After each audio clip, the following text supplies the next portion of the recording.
자, 안녕하세요. 오늘 저희가 살펴볼 도시는 청주입니다. 자, 여러분들 청주라고 하면요, 어떤 도시냐라고 얘기할 때 오늘날에도 청주라고 하면 보통 이제 충청도에서 가장 큰 도시축에 들어가지 않죠. 그렇지만 충주에 비해서는 좀 큰 도시축에 들어갑니다. 청주하고 충주가 조선시대 때 모두 큰 도시였음에도 불구하고 충주가 그렇게 빠른 속도로 쇠퇴한 반면에 청주 같은 경우에는 조금 쇠퇴 속도가 느린 이유가 무엇인가에 대해서도 한번 여기서 살펴보도록 하겠습니다. 자, 청주라고 하면은 전근대의 대도시의 표본이라고 얘기할 수 있어요. 왜 그러냐? 넓은 평야, 유리한 수리 조건.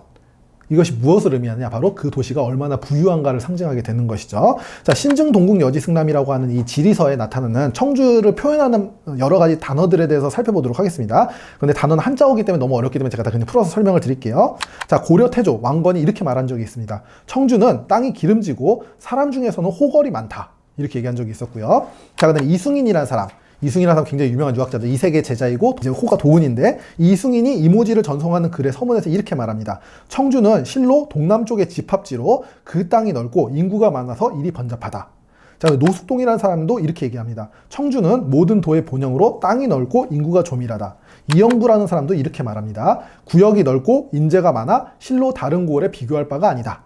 자, 여러분들 여기에 나오는 모든 공통적인 내용들을 딱 요약하면 결국 이것이죠. 땅이 넓고 인구가 많다. 여러분, 전근대 도시가 부유하려면 요 기본적인 조건들을 갖춰줘야 됩니다. 그거를 아주 교과서적으로 갖추고 있는 것이 바로 어디냐? 청주라고 하는 도시라는 것이죠. 자, 그래서 전근대 지역사회의 부유함이 지역의 영역 크기, 그리고 인구의 많고 적음에 비례한다고 할 때 청주는 누구도 부정할 수 없는 전통적인 형태의 부자 동네라는 점을 알 수가 있습니다. 자, 이 청주를 바라볼 때, 역사적으로 볼 때 어떤 점에 유의해서 볼 필요가 있느냐? 굉장히 독특하게 눈에 띄는 점이 있는데 바로 읍성에 대한 열망입니다. 이 청주 사람들은, 현대 청주 사람들은 이 읍성에 대한 열망이 엄청나게 강력합니다. 이게 굉장히 재밌는 현상 가운데 하나예요. 자, 이 청주 읍성에 대한 열망이 어디서부터 시작되었는가에 대해서는 여러 가지 얘기가 있지만, 제가 볼 때는 1980년대에 청주 읍성도라고 하는 이 지도가 처음으로 발견되면서 시작된 것이 아닌가라고 추측하고 있습니다. 이 청주 읍성도라고 하는 것은 굴에 있는 운조루라고 하는 옛 그 가옥에서 발견이 되었습니다. 이 굴의 운조루라고 하는 가옥은요, 영조 때 무관이었던 문화류씨 집안의 류이주라고 하는 사람이 1776년에 굴의 오미동에 이제 세거하기 시작하면서 지었던 가옥입니다. 오늘날에도 이제 민속자료로 지정되어 있을 정도로 굉장히 아름다운 한옥 건물인데요. 이 운조루에서 조선 후기 청주 읍성을 상세하게 그린 청주 읍성도가 청주에 있는 상당산성도와 함께 1980년대 초반에 발견이 됩니다. 청주 읍성도와 상당산성도는 류이주의 후손인 류억이 청주 병영에서 우후로 재직하던 시절에 아마 제작된 것으로 추정되고 있습니다, 현재는. 그런데 문제는 이게 워낙 오래된 유물이고 개인 소유이다 보니까는 이 보존이나 저작권 문제로 지도에 쉽게 접근할 수가 없었는데, 2017년에 청주와 굴의 운조로가 서로 합의를 하고 모사본을 제작함으로써 현재는 그 누구도 쉽게 접근할 수 있도록 되어 있습니다. 청주 읍성도가 발견되었다. 이게 중요한 게 아니고 이것으로 인해서 그 이후에 어떤 일이 벌어졌는가 하는 겁니다. 바로 읍성 없는 읍성축제가 시작되게 됐다는 점이 굉장히 독특한 점이죠. 이건 다른 지역과 전혀 다른 반응입니다. 다른 지역은 읍성을 만들 생각부터 하지 읍성이 없는데 축제부터 열진 않아요. 근데 청주는 읍성이 없는데 축제부터 열었습니다. 청주에서는 2009년에 처음으로 청주선 타랑축제라고 해서 읍성축제가 시작되었습니다. 이것이 놀라운 이유가 읍성이 없는 읍성축제이기 때문에 그렇습니다. 그러면은 아니, 읍성이 없는 읍성축제는 어떻게 여나요? 예, 뒤에다가 읍성 사진을 걸어놓고 열었습니다. 예, 굉장히 저는 당시에 그걸 처음 봤는데, 제1회 그 청주성 타란축제 기사를 봤는데 너무 충격적인 장면이었어요. 뒤에 읍성 사진 이렇게 걸어놓고 사람들이 모여가지고 그 청주성 타란하는 퍼포먼스를 하고 있었습니다. 예, 그런데 이게 제법 성공했습니다. 제법 성공해가지고 현재까지도 계속해서 유지가 되고 있습니다. 굉장히 유망한 지역 축제로 자리를 잡았고요. 이와 더불어서 2011년에는 각지에 흩어져 있던 성도를 모아서 2013년 청주중앙공원 서편에 청주읍성 일부를 복원했습니다. 물론 가보시면 읍성이라고 얘기하기 굉장히 민망한 수준이긴 한데요. 어쨌든 그렇게 했다라는 것이죠. 현재까지도 청주읍성 큰잔치라는 이름으로 이제 이름은 약간 변화했죠. 2016년부터는 청주문화재 야행이라는 이름으로 공간을 통한 스토리텔링을 구성해서 같이 엮어가지고 축제로 만들어 나가고 있습니다. 처음 시작할 때는 이게 굉장히 우스운 일로 치부가 되었었는데, 현재는 꽤 경쟁력 있는 지역 축제로 평가를 받고 있다는 점에서 굉장히 놀랍다라고 얘기를 할 수 있겠죠. 자, 그래서 이런 읍성에 대한 열망이 이 청주 사람들이 가지고 있는 어떠한 점에 있어서 비롯되었는가에 대해서 앞으로도 계속해서 연구되어야 될 주제라고 저는 개인적으로 생각을 합니다.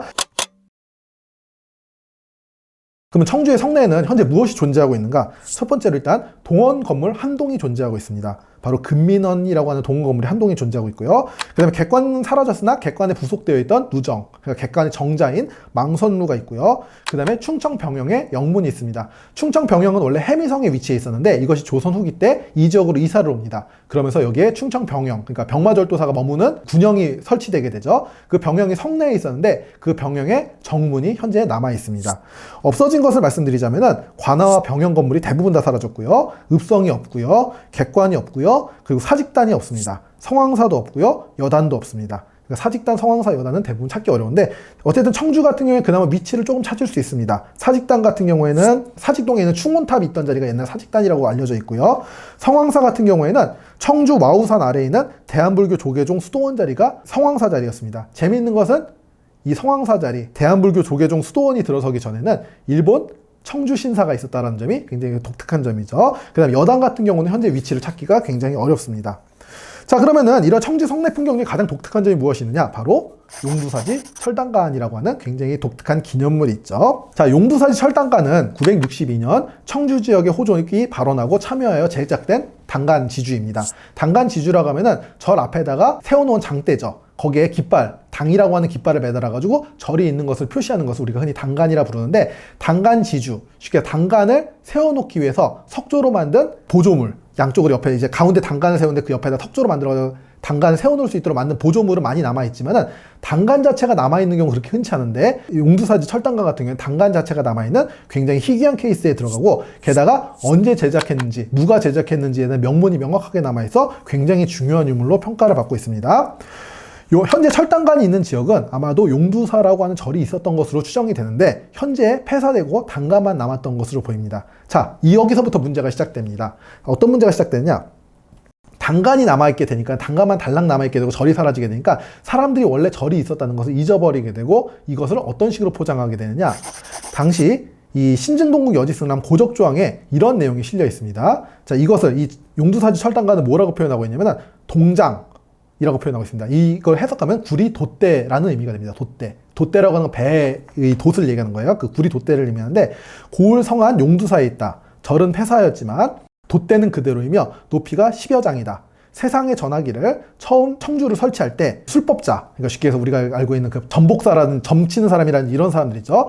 아니면 풍수지리사, 이런 사람들의 말에 의해서 이것을 세워서 배가 가는 형세를 표현했다고 한다 라고 되어 있습니다. 쉽게 해서 이걸 왜 세웠다고 생각하냐면, 여기에 절이 있고 이 절이 있다는 걸 표시하기 위해서 당간을 세운 게 아니고, 이걸 세워가지고 성을 어떤 형태로 만들기 위해서냐? 배의 형태로 만들기 위해서 세웠다라고 사람들이 생각하기 시작한 겁니다. 왜 배의 형태를 만들기 위해서냐? 이는 무심천에서 홍수가 너무 자주 발생했기 때문에 그래요. 실제로 청주에서는 이 무심천의 홍수 때문에 어떤 일이 벌어지게 되냐면은, 고려 말기 때는 이색이나 이승인이 여기서 죽을 뻔합니다. 홍수가 벌어져가지고. 실제 그 정도로 홍수가 굉장히 빈번하게 벌어져가지고, 그 발굴되는 자료들을 보면은 고려시대의 우물과 조선시대의 우물이 표고차가 엄청나게 차이가 많이 나요. 그것은 그만큼 많은 홍수가 범람이 일어나서 퇴적이 많이 되었다는 뜻이죠.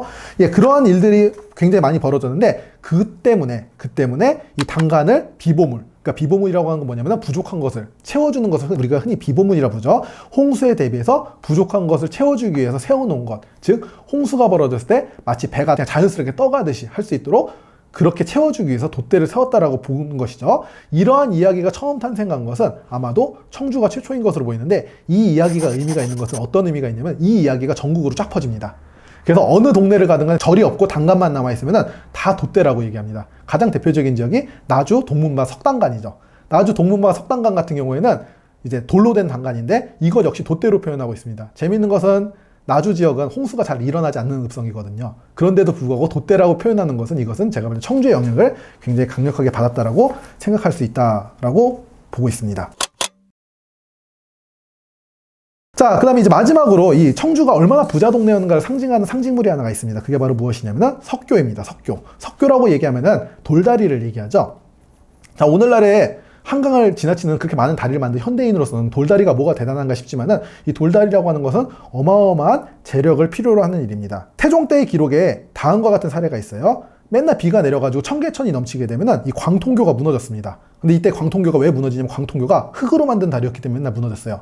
흙으로 만들었다는 건 나무로 다리의 기본적인 골격을 짠 다음에 그 위에 흙을 발라가지고 평평하게 만든 그러한 다리를 우리가 흔히 토교, 흙다리라 부르는데, 뭐 홍수가 나면 당연히 무너지겠죠. 그러다 보니까 뭐라고 얘기하느냐? 정릉, 정릉, 예터의 돌, 성물로 여기에 돌다리를 만들기를 원합니다. 이렇게 얘기하니까는 임금이 허락합니다. 그렇게 해서 오늘날 우리가 알고 있는 그 광통교가 드디어 만들어지게 되죠. 자, 이것이 얘기하는 것이 무엇이냐? 서울 안에 있는 다리조차 돌다리가 그렇게 많지 않았다는 걸 의미합니다. 쉽게 해서 돌다리라고 하는 것이 어마어마하게 많은 재력을 소모하는 일이라는 걸 알 수가 있죠. 자, 그러므로 돌다리가 존재하는 것 그 자체만으로도 이 동네가 얼마나 부유한 동네인지를 알 수 있는데, 바로 청주에는 그 당시만 해도 전국에서 가장 긴 돌다리를 보유하고 있었습니다. 무심천 가운데를 지나가는 흔히 대교라고 불리는 다리가 있었다는 것이죠. 현재 보통 석교라고 지칭되는 이 돌다리는 남문 밖에 있어서 남석교, 혹은 청주읍성의 남문인 청남문 바깥에 있어서 청남교라고 불렸습니다. 이 석교 역사는 신증동국 여지승남에도 실려 있는데 성종 때 이전부터 아마 있었던 것으로 보입니다. 15세기경에는 석교는 대교, 즉 큰 다리로 지칭되었고, 현재 무심천은 그 대교의 명칭을 따가지고 무심천이라고 불리지 않고 대교천이라고 불렸습니다.